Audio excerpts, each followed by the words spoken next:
আসসালামু আলাইকুম ভিউয়ার্স। বরিশাল সফরে গিয়েছিলাম কিছুদিন আগে। উদ্দেশ্য ছিল বরিশালের বিভিন্ন অঞ্চলে আমরা একটু ঘুরে বেড়াবো, বিভিন্ন স্থাপনা দেখার মতো যেসব জিনিস রয়েছে এই বিভাগে চেষ্টা করব যতটুকু পারি। সেই উদ্দেশ্যে আমরা যে স্থানে গিয়েছিলাম সেটা হলো উজিরপুরে এর গুঠিয়া ইউনিয়নের চাঙ্গুরিয়া গ্রামে। এখানে বাইতুল আমান জামে মসজিদ নামে একটি সুন্দর একটি স্থাপনা রয়েছে, অনেক দৃষ্টিনন্দন। বাইতুল আমান জামে মসজিদ ও ঈদগাহ কমপ্লেক্স। এটা 2003 সালের 16 ডিসেম্বরে স্থাপিত হয়েছিল বলে জানা যায়। এর প্রতিষ্ঠাতা ছিলেন জনাব এস সাইফুদ্দিন আহমেদ শান্টু। ইনি এলাকার একজন বিশিষ্ট গণ্যমান্য লোক। এই কমপ্লেক্সটি ঢুকতেই গেট দিয়ে প্রবেশ করতে হাতের ডানে সুন্দর সন বাঁধানো একটি বিশাল দিঘি রয়েছে।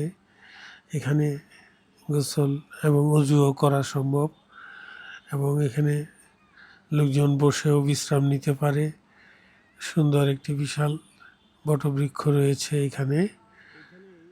এখানে আশেপাশে সাজানো। প্রিয় ভিউয়ার্স, এখানে ভিতরে একটি মাদ্রাসা কমপ্লেক্স রয়েছে। সেই মাদ্রাসার ছেলেমেয়েরা ভিতরেই থাকে এবং অবসরে তারা খেলাধুলা করছে দেখতে পেলাম। এছাড়া এই কমপ্লেক্সটির সামনে ঢুকতেই আপনি একটি ছোট্ট একটি আঙিনা দেখতে পাবেন। সেটাও চারপাশ দিয়ে চিহ্নিত করা রয়েছে। মূল মসজিদের দিকে এগিয়ে গেলাম। আসরের নামাজ আদায় করবো এই মসজিদে, করে তারপর আমরা কথা বলবো। ভিউয়ার্স, চলুন এগিয়ে যাই।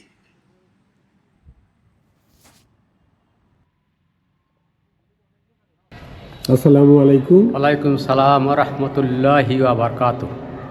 আপনার পরিচয়টা একটু বলেন। আমার নাম মোহাম্মদ লুৎফর রহমান। আমাদের এই গুঠিয়া ইউনিয়ন, আমি এই মসজিদের খাদেম। এই গুঠিয়া ইউনিয়নের যে গুঠিয়া মসজিদ, জি, এই মসজিদের উনি সম্মানিত খাদেম। আমি ওনার সাথে পরিচিত হলাম। আমি এখন এই মসজিদ সম্পর্কে ওনার কাছ থেকে একটু সংক্ষিপ্ত ইতিহাস, ওনার যতটুকু জানা আছে আমি সেটা একটু ওনার কাছে জানতে চাই। আপনি একটু দয়া করে আমাকে এই মসজিদের সংক্ষিপ্ত ইতিহাস আপনি আমাকে একটু বলেন। আচ্ছা, আলহামদুলিল্লাহ। এই মসজিদের এই জমি ওনার বাপদাদার জমিও আছে, আবার জমি কিনে লইছে এলাকার, অত্র এলাকার জমি। এখানে 14 একর জমি আছে। এই 14 একর জমির ভিতরে মসজিদটা প্রতিষ্ঠিত হয়েছে। এটা কত সালে হয়েছে? এই 2003-এ। 2003-এ এই মসজিদটা আপনাকে একটু থামাই। 2003-এ এই মসজিদটা হয়েছে। তো এইখানে একটা পুরানো মসজিদের একটা নিদর্শন দেখলাম। হ্যাঁ, এখানে এই মসজিদটা হবার আগে একটা পুরানো মসজিদ ছিল। ওই জায়গায় একটা স্তম্ভ করেছে। এই স্তম্ভটা বিভিন্ন জায়গার মাটি জমজম কুবের পানি এনে ওই স্তম্ভটা করছে। এবং সামনে দুইটা দান বক্স আছে। আর বিকল্প কোনো ব্যবস্থা নাই, উনি এটা সুন্দরভাবেই করছে। বিভিন্ন জায়গাতে মাটি এনে এবং জমজম কূপের পানি এনে ওইটার একটা মানে এটা একটা সংস্কার করে ওই একই নামে এইখানে একটা বড় মসজিদ ব্যক্তিগত উদ্যোগে করা হয়েছে। এখন ওনার পরিচয়টা বলেন। ওনার পরিচয়, উনি এই অত্র এলাকার লোক। ওনার বাড়ি এখানেই।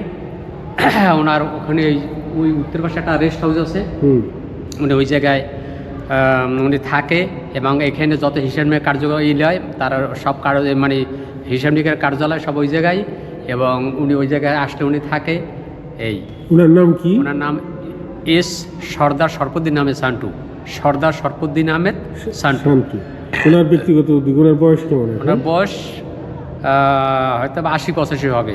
বেঁচে আছেন এখন? যে এখনো বেঁচে আছে। আচ্ছা, ওই পাশে এটা একটা মাদ্রাসা, মানে এই মসজিদ ঘরটার পাশে। আর মসজিদের পাশে মহিলাদের নামাজের জায়গা আছে।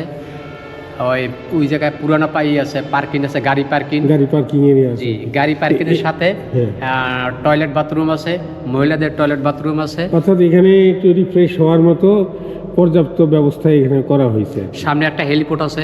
এখানে হেলিপোর্ট প্যাডও আছে। আচ্ছা, এই মসজিদটা আপনার সাথে ঘুরে ঘুরে একটু এই মাথা থেকে ও মাথা আমরা একটু দেখি।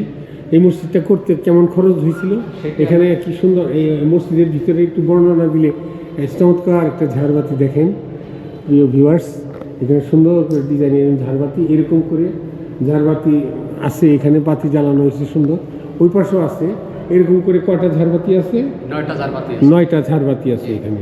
হ্যাঁ, বিদেশ থেকে আনা, হ্যাঁ হ্যাঁ, সব কিছু বিদেশি আচ্ছা। সিস্টেমে করা হয়েছে। আমরা একটু ওইদিকে দিয়ে সাজানো এই অংশটা একটু দেখি। সুন্দর কিছু ক্যালিওগ্রাফি দেখা যাচ্ছে, আল্লাহ তাআলার বাণী এখানে লেখা আছে, সুন্দর করে লেখা আছে। তারপরে এই যে এখানে আমরা ডিজাইনগুলো একটু দেখাই, এবং আল্লাহর নাম খোদাই করা, চারিদিকে আল্লাহ তাআলার এবং কোরআন শরীফের বাণী এখানে খোদাই করা আছে।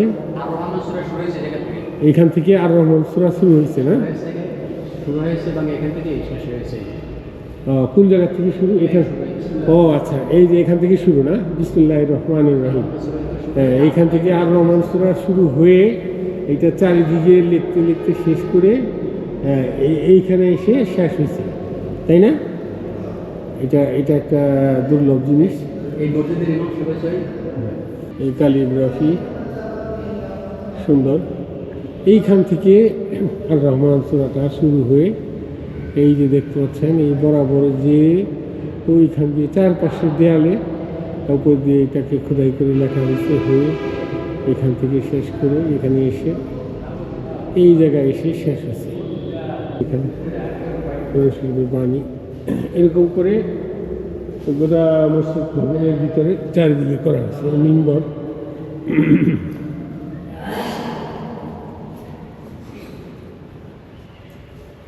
সুন্দর ডিজাইন, মুসলিম স্থাপত্য অনুযায়ী প্রাচীন ঐতিহ্যের কিছু পুরাতন এবং নতুন কিছু স্থাপত্য এবং জিনিসগুলো এখানে একসাথে সমন্বয় করা হয়েছে। এই যে এই মসজিদের উন্নত জিনিসের জন্য আয় ব্যয়ের জন্য একটা পেট্রোল পাম্প করছে। আচ্ছা, ও আচ্ছা, এই মসজিদের যে আয়ের যে উৎস, হ্যাঁ হ্যাঁ, পেট্রোল পাম্প প্লাস এই মসজিদের পার্কিংয়ের টাকা, দান বাক্সের টাকা, এই মসজিদের খরচটা এখানে ইয়ে করা।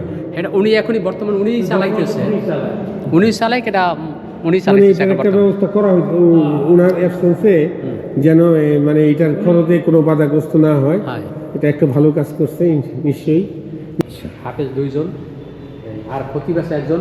ওই যে হাদি মারা গেছে না, হ্যাঁ হ্যাঁ, হাদির বড় ভাই আছে, এর বয়স বড় ভাইয়ের খতিব আবু বকর সিদ্দিক, মাওলানা আবু বকর সিদ্দিক। ও সে আচ্ছা, হাদির বড় ভাই না? বড় ভাই, এখানে খতিব। আচ্ছা, তাহলে হাদির বাড়ি কি এইদিকে? নলসিটি, তার বাড়ি নলসিটি। নলসিটি, হ্যাঁ, নলসিটি ইউনিয়ন। আগে মাদ্রাসার প্রিন্সিপাল। আচ্ছা আচ্ছা। এখানে কতজন লোক একসাথে নামাজ পড়তে পারে? 1000 লোক নামাজ পড়তে পারে, মানে এট এ টাইম 1000 লোক এখানে নামাজ আদায় করতে পারে।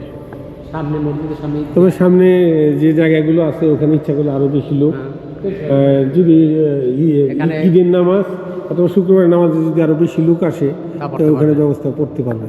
এটা হলো সেন্ট্রাল গম্বুজ, এর বাইরে একটা মিনার আছে, একটা আলাদা মিনার আছে। মিনারের উচ্চতাটা কেমন? 192 ফুট। 192 ফিট এই মিনারটা, না? জি জি। আচ্ছা, এটা টাঙ্গাইলের একটা ওই যে 201 গম্বুজ মসজিদ আছে, হ্যাঁ, জি। সেই 201 গম্বুজ মসজিদে ওখানে ওরা করতে চাচ্ছে সারা বাংলাদেশে ওদের সবচেয়ে হাইস্ট আর কি। তো প্রিয় ভিউয়ার্স, আমরা এই মসজিদটা সুন্দরভাবে দেখতে পারলাম এবং এটার সম্বন্ধে এখানের এনারা আমাকে অনেক সাহায্য করলেন, এই জন্য ওনাদেরকে ধন্যবাদ জানাই। আলহামদুলিল্লাহ। এই মসজিদটা চারপাশে এই যে দেখাই দিচ্ছি, সুন্দর। আমরা মসজিদের খাদেম আমার জন্য দোয়া করি নাই। ফিয়ামানিল্লাহ, দোয়া থাকলো, আমার জন্য দোয়া করবেন। আলহামদুলিল্লাহ। ওকে, তো রাখি। Thank you very much. Welcome.